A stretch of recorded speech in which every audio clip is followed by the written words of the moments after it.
vegana presents. The golden goose.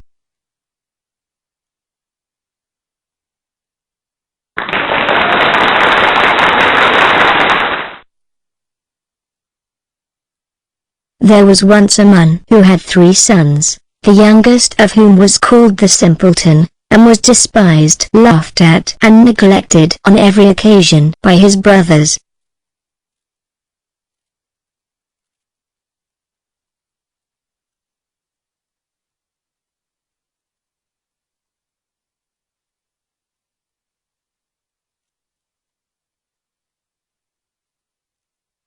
It happened one day that the eldest son wished to go into the forest to cut wood, and before he went, his mother gave him a delicious cake and a flask of wine. When he came into the forest, a little old grey man met him, who wished him good day, and said, "Give me a bit of your cake, and let me have a drink of your wine, I am so hungry and thirsty." But the youth answered, "Give you my cake and my wine, I haven't got any, be off with you." And leaving the little man standing there, he went off. Then he began to fell a tree, but he had not been at it long, before he made a wrong stroke, and the hatchet hit him in the arm, so that he was obliged to go home and get it bound up. That was what came of the little grey man.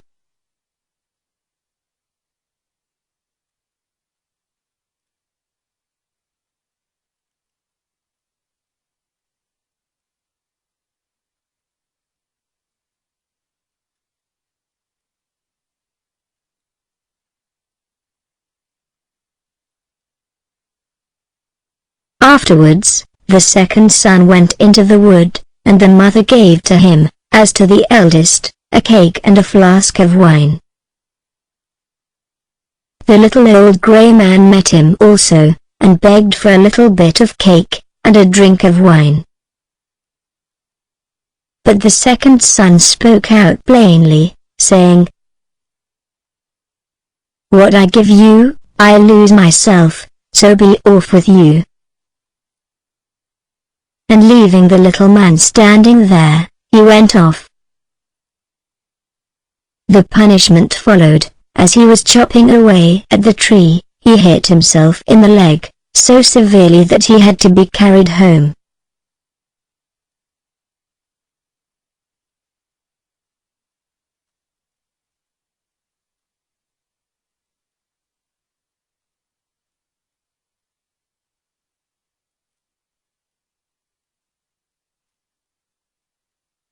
Then said the simpleton, "Father, let me go for once into the forest to cut wood." And the father answered, "Your brothers have hurt themselves by so doing, give it up, you understand nothing about it." But the simpleton went on begging so long, that the father said at last, "Well, be off with you, you will only learn by experience." The mother gave him a cake, and with it a flask of sour beer.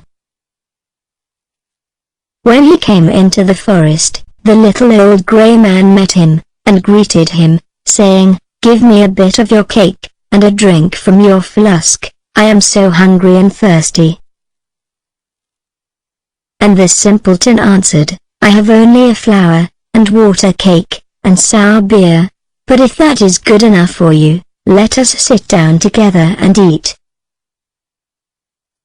Then they sat down, and as the simpleton took out his flour and water cake, it became a rich cake, and his sour beer became good wine. Then they ate and drank, and afterwards the little man said, "As you have such a kind heart, and share what you have so willingly, I will bestow good luck upon you. Yonder stands an old tree, cut it down, and at its roots you will find something." And thereupon, the little man took his departure.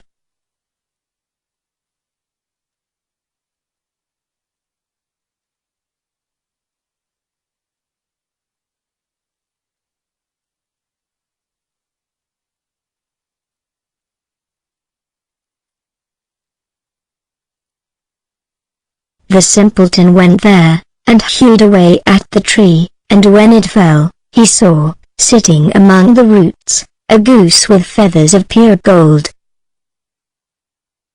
He was very happy to see that, and he lifted it out and took it with him, to an inn, where he intended to stay the night.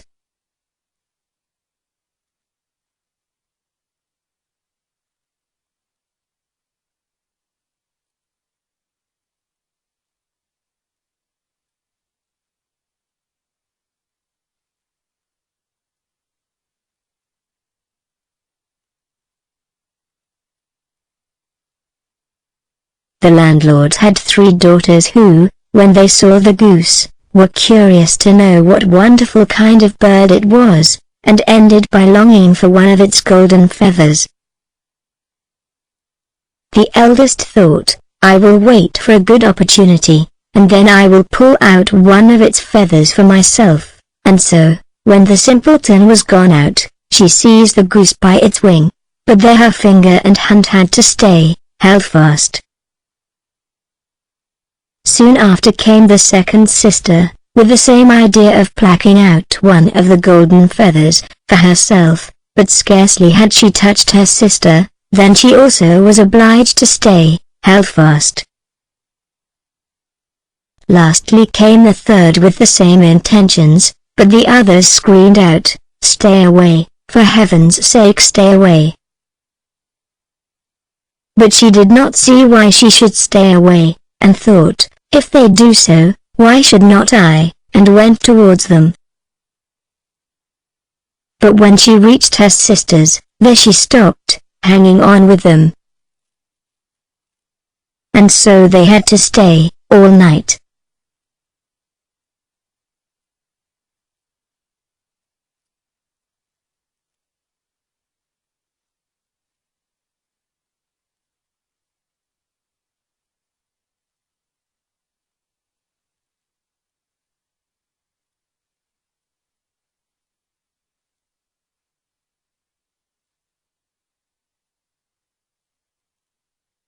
The next morning, the simpleton took the goose under his arm and went away, unmindful of the 3 girls that hung on to it. The 3 had always to run after him, left and right, wherever his legs carried him. In the midst of the fields, they met the parson, who, when he saw the procession, said, Shame on you girls, running after a young fellow through the fields like this, and forthwith, he seized hold of the youngest by the hand to drag her away, but hardly had he touched her, when he too was obliged to run after them himself.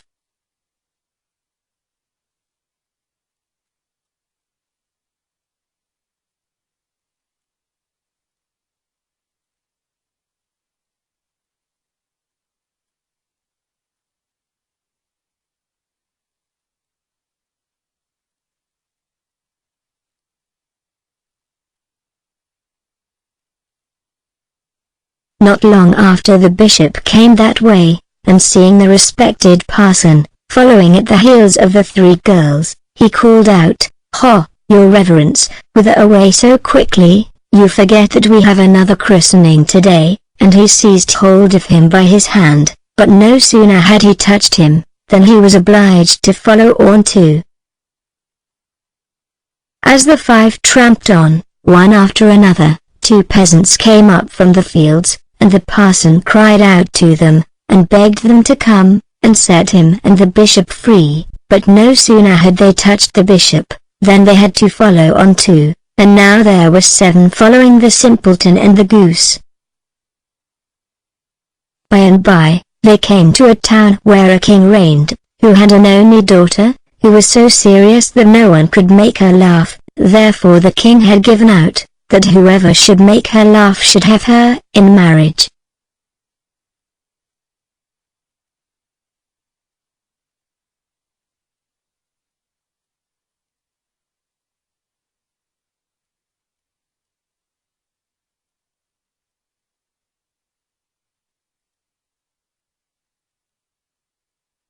The simpleton, when he heard this, went with his goose and his hangerson into the presence of the king's daughter, and as soon as she saw the 7 people following always, one after the other, she found that so funny, that she burst out laughing, and seemed as if she could never stop.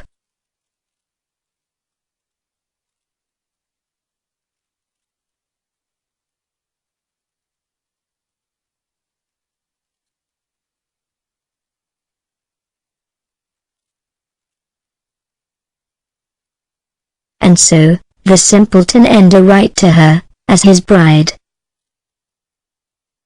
The marriage took place immediately, and at the death of the king, the simpleton possessed the kingdom, and lived long and happily with his wife.